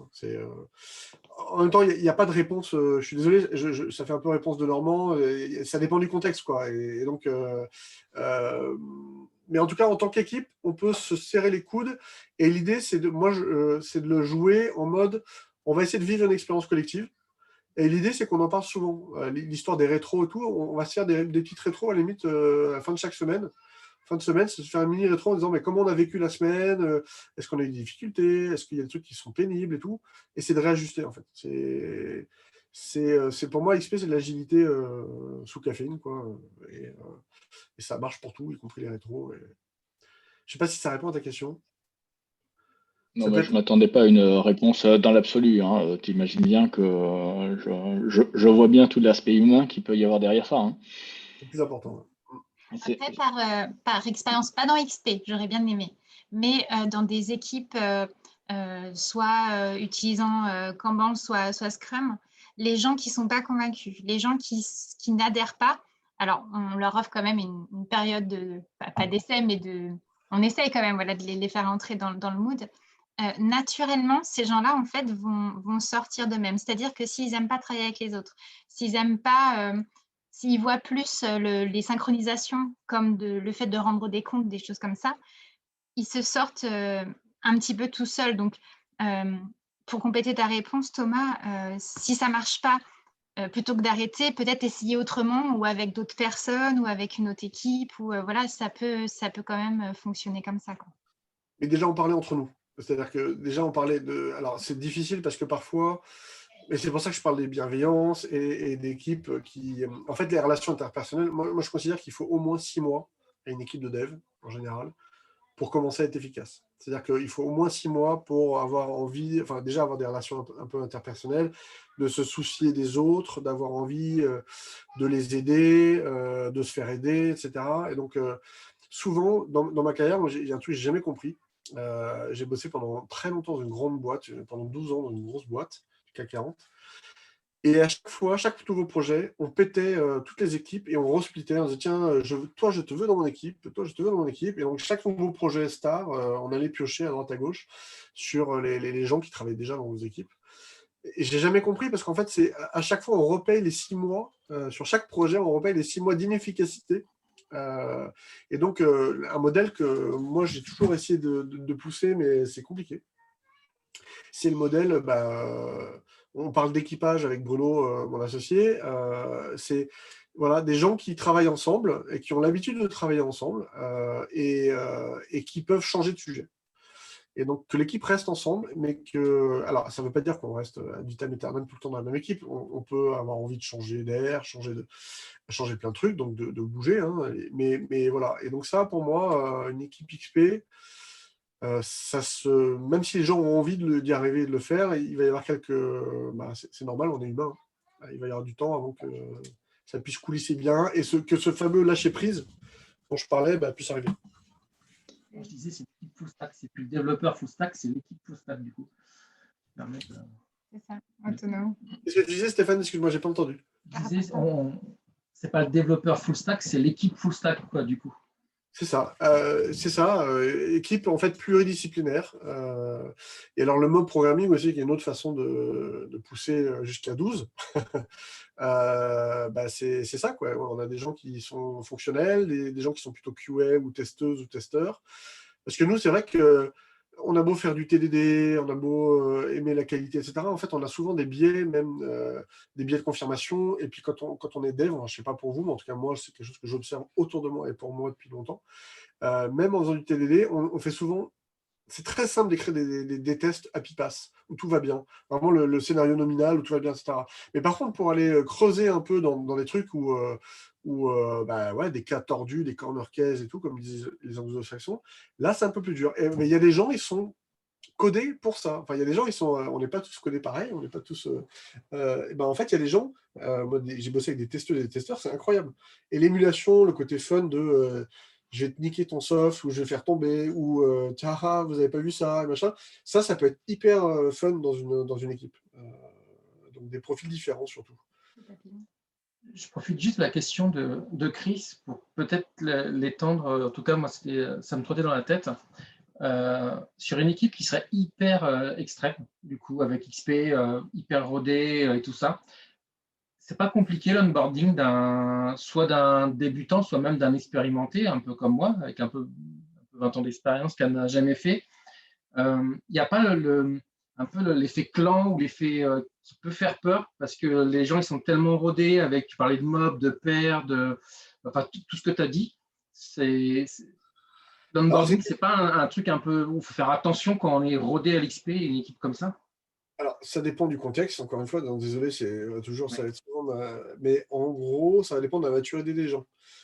Une équipe XP mature, en fait, la plupart des gens vont se rendre compte que ce qui est important, c'est l'équipe. Et ça veut dire que quand bien même, je ne sais pas, il y aurait 6 personnes qui se connaissent depuis longtemps, etc., s'il y a une personne qui arrive et qu'on n'est pas capable de l'accueillir avec bienveillance, qu'on n'est pas capable de la faire cheminer à nos côtés, de la faire progresser, sans trop lui faire comprendre que... tout ça, si on n'est pas capable, c'est qu'on n'est pas une équipe vraiment au sens XP. Pour moi, c'est que on est autre chose. Mais vraiment, dans Ken Beck, tout ce qu'il écrit, tout ce qu'il fait, etc., c'est pour réduire la souffrance. Donc, on n'est pas là pour faire souffrir les autres. Alors, bien entendu, on peut se rendre compte, on peut faire souffrir les gens sans s'en rendre compte. Donc ça, c'est clair et net, et ça nous arrive très souvent sur plein de sujets. Voilà, une équipe XP, on est là pour accueillir les autres. Alors parfois, c'est compliqué, hein. Parfois, c'est vrai que... et puis, on n'a pas des affinités forcément... ça va rajouter un autre sujet, moi, que j'aime bien, qui est ProcessCom, qui est un modèle pour un peu mieux comprendre comment on communique ou communique mal les uns les autres. Donc, il y a des gens avec qui pérer, je peux pérer, mais du matin jusqu'au soir, tous les jours de la semaine, ça va m'énergiser. Je vais être épuisé parce que c'est intense, mais ça va m'énergiser. Et puis il y a des gens, une demi-heure avec eux en pair programming, je vais être épuisé. Alors, au début de ma carrière, j'étais épuisé, je devenais peut-être pénible, ou voilà, on s'agace et machin. Maintenant, avec ProcessCom et puis avec un peu de maturité, j'en prends conscience, du coup je peux le travailler, j'ai des techniques aussi pour coulisser avec des gens avec qui m'agacent. Mais voilà, donc après c'est une question, il faut se connaître, et l'idée c'est surtout, alors je dis, c'est d'aller à 11, ça ne veut pas dire de se faire mal, hein. Pas dire de se faire mal, ça veut dire que s'il y a un truc qui est trop pénible, etc., que ce soit pour une personne ou que ce soit pour plusieurs, l'idée c'est on en discute, on aménage, et voilà, on n'est pas obligé de passer autant de temps avec tout le monde tout le temps. C'est important de se donner des... C'est pas tout le temps du pairing. Alors, dans XP, on fait du pairing quasiment tout le temps, mais en fait, il y a des gens qui le vivent très mal. Et donc, l'idée, c'est de donner de l'air, se poser la question pourquoi, parce que c'est jamais la faute d'une personne, c'est toujours une association, en fait. C'est toujours, même quand on fait du pair programming, c'est toujours parce que lui, parce que elle, parce que c'était moi, et parce que c'était lui. Donc, voilà, c'est toujours la combinaison des deux personnes qui fait qu'il y a un problème. Même s'il n'y a qu'une seule personne qui ressent le problème ou qui en souffre, c'est toujours parce qu'on a cette combinaison des deux qui a un souci. Donc, il faut se poser la question. Et du coup, par ton expérience, j'en profite, c'est quoi la marche la plus haute à monter justement dans la pair programming? C'est plus dur pour un jeune dev qui débarque et qui a peut-être un peu peur de montrer ses bêtises, ou c'est plus dur pour quelqu'un d'expérience qui justement n'apprécie pas trop la transparence de son code, entre guillemets? Les deux, en fait. Les deux. Alors moi, jeune dev, je me cachais beaucoup. parce que le syndrome de l'imposteur à donf. Et puis, Ouais. et voilà, donc il a fallu beaucoup de temps avant que je commence à relever un peu la tête et puis écouter les autres et pouvoir aller vers les autres. C'est pour ça que le DDD, moi, j'ai découvert ça assez tard finalement, parce que il a fallu que je maîtrise mon outil, mes langages de dev, ma façon de travailler, d'investiguer, de débugger, etc. Être un minimum en confiance avant de pouvoir écouter les autres, y compris les gens du métier, mes collègues et tout. Avant ça, j'essayais de me cacher. Pendant très longtemps, pendant des années, je me cachais. Et j'étais cette personne-là qui, le matin, se demandait comment il allait expliquer aux uns et aux autres qu'il n'avait pas réussi à finir sa tâche. Et voilà. Donc, mais ça, c'est moi. J'en ai discuté avec d'autres gens qui ne vivent pas du tout. Il y a des jeunes développeuses ou jeunes développeurs qui ne vivent pas du tout. Donc, ce n'est pas tant une question d'âge. Parce que pareil, une personne très très senior en dev et tout, peut-être cette personne-là elle a pris des habitudes et elle va avoir beaucoup beaucoup de mal à en changer. Et peut-être qu'une jeune personne ou une jeune ou un jeune développeur qui va lui faire des réflexions bien à propos, et même en mettant les formes et en disant correctement, ça va être insupportable pour cette personne. Donc, pour moi, c'est plus une question de maturité. De Le maturité. cheminement, en fait, dans ta tête. Ouais, c'est ça. On a une question de Franck. Est-ce que tu veux prendre la parole pour la poser ou tu veux qu'on la lise?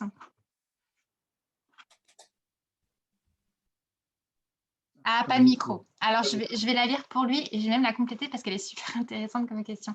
Beaucoup de choses en commun entre XP et Scrum, du point de vue esprit d'équipe.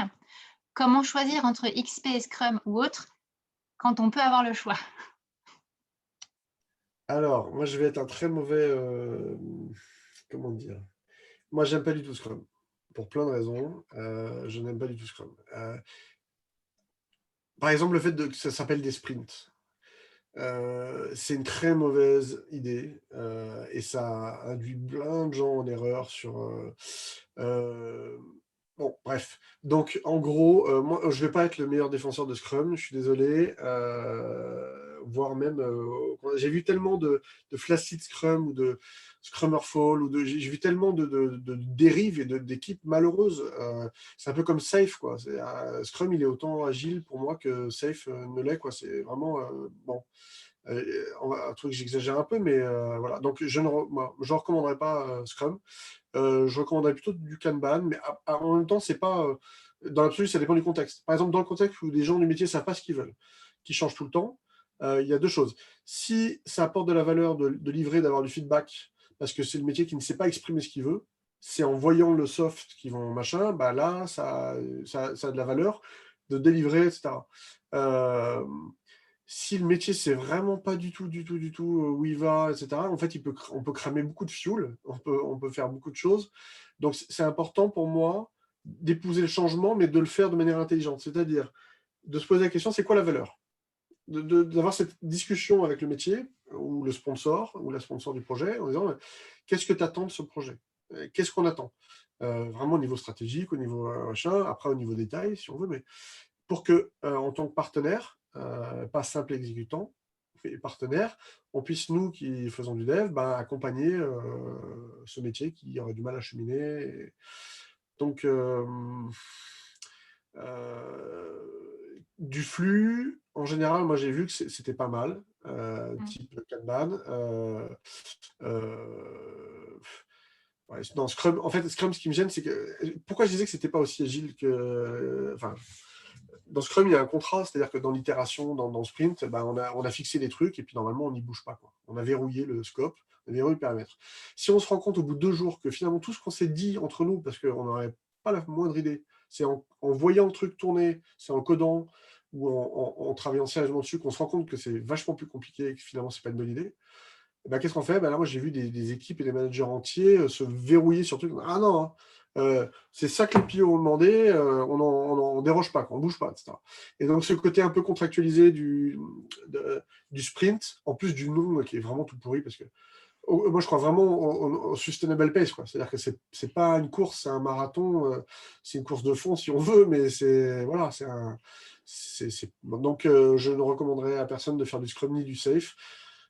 Après, si vous y arrivez avec des gens bien, tant mieux pour vous. Moi, Non, mais par contre, ce que je retire de ton explication et où je te rejoins, pas surtout, mais où je te rejoins, c'est qu'en fait, quand tu quand tu veux appliquer et que tu veilles à appliquer de l'XP, tu as moins de possibilités de dérive que Scrum est encore plus safe.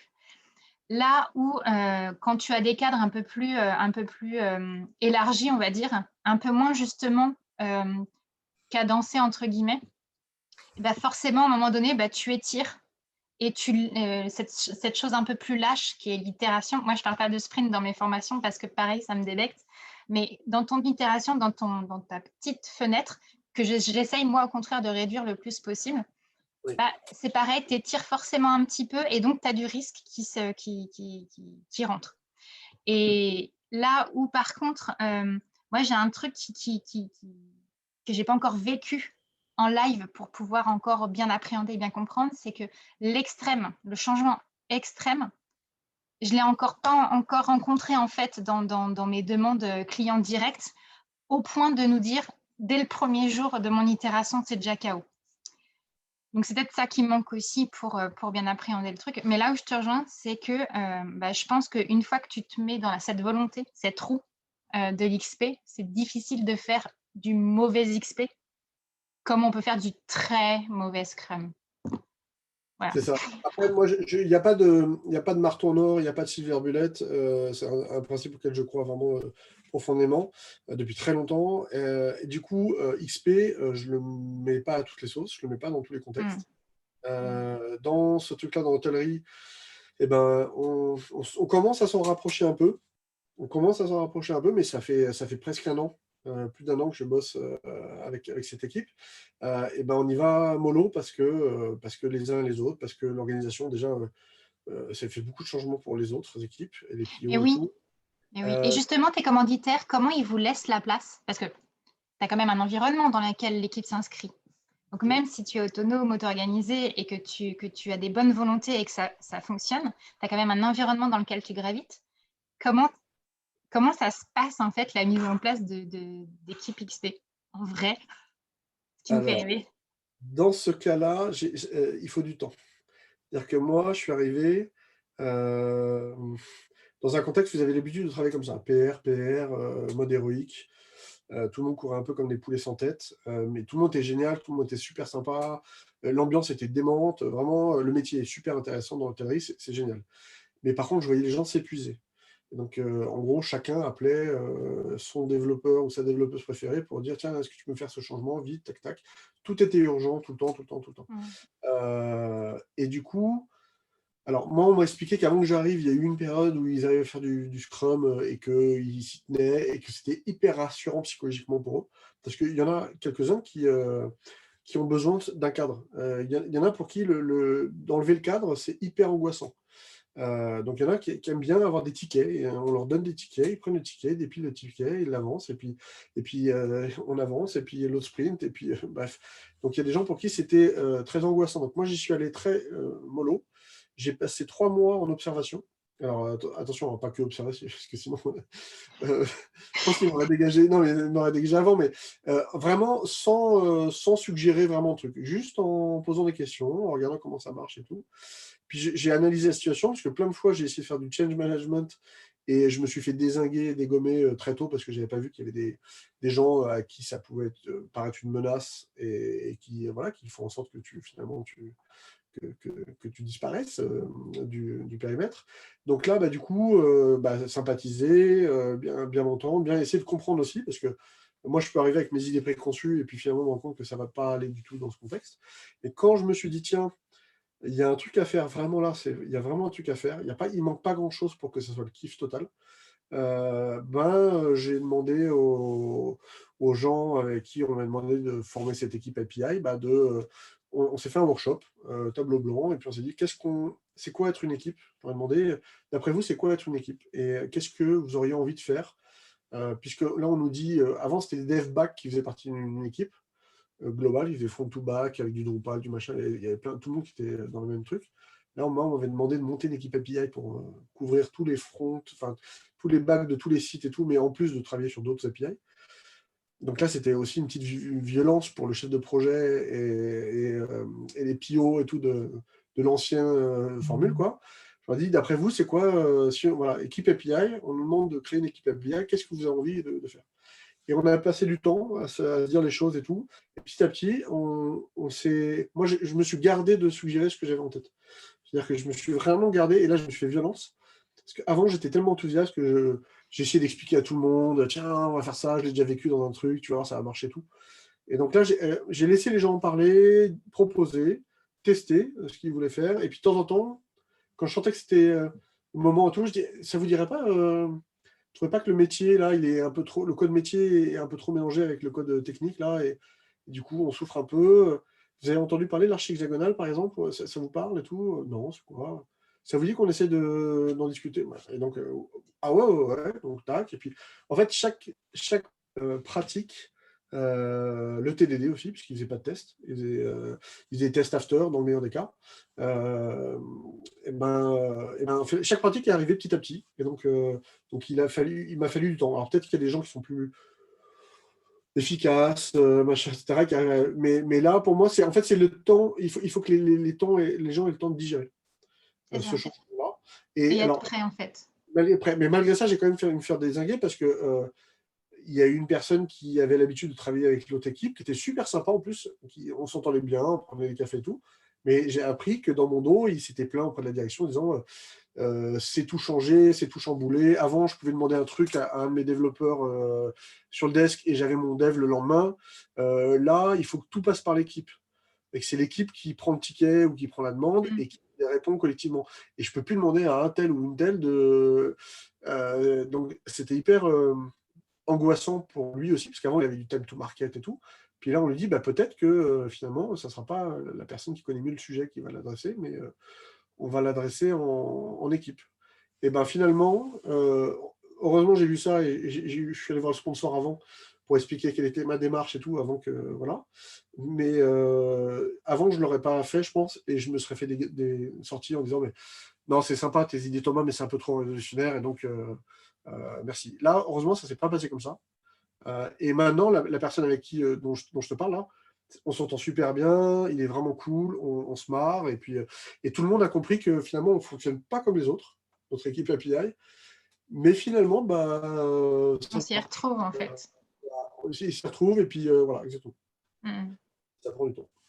Et aujourd'hui, n'hésitez pas à poser vos questions soit prendre la parole d'ailleurs, hein, ou les poser dans le chat. Mais aujourd'hui, tu parlais justement de revalorisation par les RH qui était très personnelle. Moi, j'ai toujours connu que ça, enfin très, très unique. Est-ce que tu as déjà, toi, rencontré des revalorisations collectives justement dans ces modes de fonctionnement ou pas? Tu veux dire, en gros, l'organisation reconnaît que cette équipe, elle carbure bien, et elle veut Ouais, revaloriser. c'est un peu la problématique en fait, parce que tu as toujours tes indicateurs RH qui sont très orientés individus. Oui. Et est-ce que ça commence quand même à changer? Ou ça Non, reste. moi, dans toutes les organisations où j'ai travaillé, même celles qui étaient bienveillantes, comme là, dans l'hôtellerie, j'ai rarement vu ça. Il y a quasiment personne qui est toxique. Moi qui ai bossé dans 12 ans dans un grand groupe où la politique était reine et avec beaucoup de gens toxiques, mais c'est le système qui voulait ça. Et ben en gros là, malgré ça, non, il a toujours fallu se battre à contre-courant pour valoriser l'équipe. Il n'y a que là, dans cette boîte, où maintenant, en fait, ils ont compris la démarche. Certains managers qui étaient contre au début, bah, ils ont compris. Ils disent, bah, écoute, franchement, au début, j'étais contre. Mais quand je vois ce que vous arrivez à faire maintenant, et moi, mon inquiétude, et c'était pour ça que je travaillais en équipe, c'était le bus factor. Tu sais, le bus factor, c'est un bus factor de 1, c'est le nombre de personnes qu'il faut passer sous un bus pour que ton activité s'arrête. Donc, quand tu as un bus factor de 1, c'est un truc, c'est très cynique, hein, mais quand tu as un bus factor de 1, ça veut dire que s'il y a une personne, genre Jean-Michel, qui se fait éclater par un bus, demain, bah, en gros, toute la boîte s'arrête parce que c'était le seul qui connaissait le truc le plus critique. C'est lui qui gère la prod. Bon, bref. Et donc, moi, je leur ai dit, j'aimerais bien qu'on sorte de ce truc-là parce que j'aimerais bien pouvoir partir en vacances, et puis vous aussi. On ne savait pas qu'on allait être confinés, mais j'aimerais bien, je ne sais pas, moi, quand on met une. Voilà, et donc que tout le monde puisse intervenir sur tout. Et donc, ça, il a fallu du temps, parce qu'avant, chacun était sur un sujet consacré. Et maintenant, en fait, là, ils nous ont dit, tiens, on va rajouter 2 nouveaux projets. On veut recruter une personne. Et bien en fait, le premier réflexe, c'était de dire on va recruter une personne pour le projet ERP. Et puis en discutant, on me dit ah non, non, non, non. Parce qu'ils m'ont dit on va la recruter. Bon, comme cette personne-là va finir dans l'équipe API, tu vas faire les entretiens d'embauche, hein, mais il bossera sur le RP, et puis dans 2 ans, il rejoindra l'équipe. Il dit non, mais non, on ne bosse pas comme ça. Donc, moi, ce que je vous propose, c'est qu'on recrute quelqu'un, et que cette personne-là, elle fasse partie de l'équipe comme toutes les autres personnes de l'équipe, et c'est toute l'équipe qui va faire un FTE dédié par jour sur le projet ERP. Donc ça, on s'y engage et tout en tant qu'équipe, mais voilà. Et donc, finalement, ils ont accepté. Et donc, c'est possible, mais Ouais. il faut du temps. Il y a une remarque intéressante de David, que ça lui donne des idées. L'entretien collectif annuel n'est pas sûr que juridiquement ce soit faisable. Mais effectivement, ça fait une boucle de feedback annuelle. C'est ça. Exactement ça. Et pareil, moi j'avais une autre question. Tu as parlé de confinement, qu'on ne s'y attendait pas. Dans l'XP, de ce que j'ai compris, tu disais qu'il y avait des feedbacks beaucoup plus permanents en fait. Et du coup, c'est quoi que vous avez mis en place pour garder ce lien-là? Parce que très concrètement, quand tu n'es plus sur le même endroit, dans le même bureau, à partager les mêmes locaux, Ouais. tu t'es connecté en permanence, c'est comment? Non, surtout pas. Surtout pas, parce que ça, je pense que si c'est une volonté du groupe, donc il nous arrive de faire des journées entières de mob, mais en général, le mob, c'est quand même épuisant, donc souvent, c'est plutôt des mi-journées, ou 3 ou 4 heures, allez, 3 heures. Donc voilà. Et puis après, je pense que tout le monde a besoin de se réénergiser. Donc j'ai entendu parler je ne sais plus, quelqu'un, je crois que non, bien si c'est pas Aurélie, je crois qui avait parlé de ça. Un truc de fou où il fallait que les gens ils restent connectés en permanence, leur micro, leur caméra, tout le temps, même quand ils bossaient pas sur le même truc, même pas ensemble, genre en mode on vous surveille. Donc ça me semblerait assez dingo. Non, pour moi, en fait, souvent on se fait des couples, des pairs sur tel sujet, et les personnes s'associent au gré des envies et voilà, des combinaisons. Et donc, souvent, c'est 3 heures de binomage, ou 2 fois 1 heure, ou 3 fois 1 heure, et puis c'est comme ça, en fonction des sujets.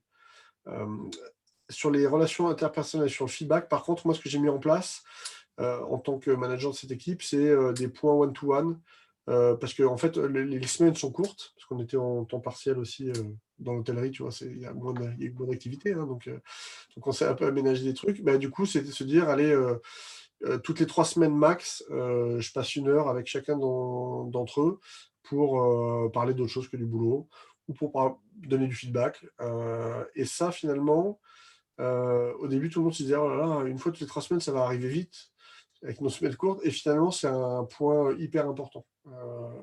Et c'est pas que moi, le manager, avec les gens de l'équipe. En fait, c'est entre nous, quoi.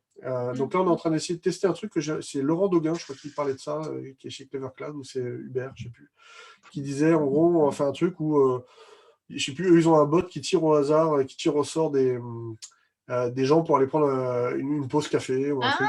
Cool. Et donc, ça donne l'occasion, les rencontres qui se faisaient de manière aléatoire à la machine à café, n'ont plus beaucoup lieu. En fait, c'est de les provoquer. Donc, on a suggéré ça à la rétro. J'ai suggéré ça à la rétro la semaine dernière. Et du coup, c'était accepté. Donc, on va expérimenter. Alors, pas le bot, mais au moins, c'est créer des salles, goûter, café, machin, où n'importe qui peut y arriver. Alors, on utilise Teams dans le truc, mais donc dans Teams, quand tu rentres dans une salle, si tu as déjà été invité et tout, tu peux avoir une notification comme quoi, tiens, il y a un tel qui est rentré dans la salle goûter ou dans la salle café. Et donc, tu dis, tiens, allez hop, je fais une pause. Et ça commence à marcher pas mal. Ouais, je reconnais qu'il y a de plus en plus. En fait, là où les gens n'osaient pas, parce que c'était vécu comme une pause officielle, j'arrête de travailler et je le montre à tout le monde. Maintenant, ça y est, on a dépassé ça. Il faut le provoquer, et puis il faut autoriser les gens à le faire, parce qu'il y a plein de gens qui n'osent pas. C'est ça. Il y a Chris qui demande... prends la parole, Chris, je t'en prie. Par rapport à cette quête de feedback toujours plus courte avec XP, que ce soit ne serait-ce qu'à travers du binomage ou autre, est-ce qu'il t'est arrivé de mettre en place des pratiques spécifiques pour t'assurer que ces feedbacks soient quand même cadrés dans un cadre constructif, bienveillant et soient acceptés comme tels? Tu as des feedbacks entre personnes? Oui. Genre dans une rétro ou un truc comme ça? Ou, Genre dans une rétro, mais même quand tu binômes, hein. Oui. À un moment donné, tu vas certainement être amené à dire Oui. excuse-moi. Alors, le pair programming, c'est un vrai sujet. Moi, j'adore ça depuis très longtemps. On a fait d'ailleurs un talk avec Bruno, mon associé, où on faisait des scénettes de quand ça se passe bien, quand ça se passe mal. Et en fait, on a eu beaucoup de discussions parce que dans l'équipe, là, il y avait une personne qui aimait pas trop en faire et donc qui se demandait pourquoi. Enfin, il se demandait pourquoi, etc. Donc, on a eu beaucoup de discussions. Après, dans la facilitation, il faut expliquer que voilà, il ne faut pas s'agacer, qu'il faut essayer de comprendre l'autre. Il y a un truc qui est pas mal en général pour éviter le désengagement des gens, c'est ce qu'on appelle le strong style pairing, moi qui est un style que j'apprécie tout particulièrement. Le strong style pairing, c'est un style de pair programming dans lequel la personne qui a l'idée, elle ne prend pas le clavier. Tu sais quoi faire, tu ne prends pas le clavier. Comme ça, tu es obligé, toi, d'expliquer aux autres ou à l'autre ce que tu as en tête, et donc tu es obligé de le faire clairement. L'autre va te poser des questions. Non, mais attends, je ne comprends pas, qu'est-ce que tu veux faire quoi? Nanana. Et c'est surtout pas, attends, je prends le clavier parce que je sais, nanana. Au contraire, non, c'est forcé à avoir cette démarche d'expliquer clairement à l'autre. Et en fait, l'autre ne peut pas, ok, si la personne n'a pas les idées, au moins elle va être active et impliquée en tapant. Et donc, ce strong style pairing, pour moi, c'est un des trucs les plus intéressants, je trouve, pour faire de l'engagement. Quand on était en live, il y avait côté bien avoir un setup correct. Donc, souvent, quand tu vois les gens pairer, enfin, dans la vraie vie, donc c'est un peu plus rare maintenant, mais il y en a toujours un qui est bien assis en face de l'écran à tout, puis l'autre qui, franchement, il s'excuse presque d'être là. Il ne voit pas trop l'écran. Il demande... Et donc, ça, ce truc, c'est horrible. Donc, ça, d'avoir conscience de ça et quand tu passes derrière et de dire aux gens, bah, tiens, avant de commencer, mettez-vous à l'aise. Et posez la question, ça devient devenir un réflexe de poser la question à l'autre, est-ce que tu es bien là ou pas? Et toujours, en fait, donc c'est des petits réflexes comme ça qui se mettent en place. Bon, alors, en remote, c'est quand tu entends l'autre faire du silence trop longtemps. Alors, je ne sais pas vous, nous, en fait, il y a très peu de gens qui osent mettre la caméra. Moi, ça me frustre beaucoup, mais bon, c'est comme ça. Et donc, du coup, faut être attentif au silence. Et puis, travailler, avoir des discussions collectives sur c'est quoi la bienveillance. Enfin, la bienveillance, c'est pas faire le bien. Hein. C'est de dire que quand l'autre me dit quelque chose, au lieu de se dire soi-même, c'est une connerie ce qu'il me raconte, c'est de se dire j'ai peut-être mal compris ce qu'il m'a dit. Et donc, c'est de partir de cette posture-là. Et donc de poser des questions plus que d'asséner des jugements. Voilà. C'est des petits trucs comme ça, mais il y en a plein d'autres, hein, mais c'est tout ce qui me vient en tête là. Juste, on profite d'un interlude. Comme on est encore 9 participants, on va vous proposer déjà de faire un grand merci à Thomas, de rester discuter. On va juste arrêter l'enregistrement et on va pouvoir parler librement et puis dire ce qu'on a sur le cœur et faire gagner le t-shirt. Donc, restez connectés. Je coupe juste l'enregistrement. Un grand merci, Thomas. J'ai encore plein de questions. Reste là. Je reste. Ça marche. Donc,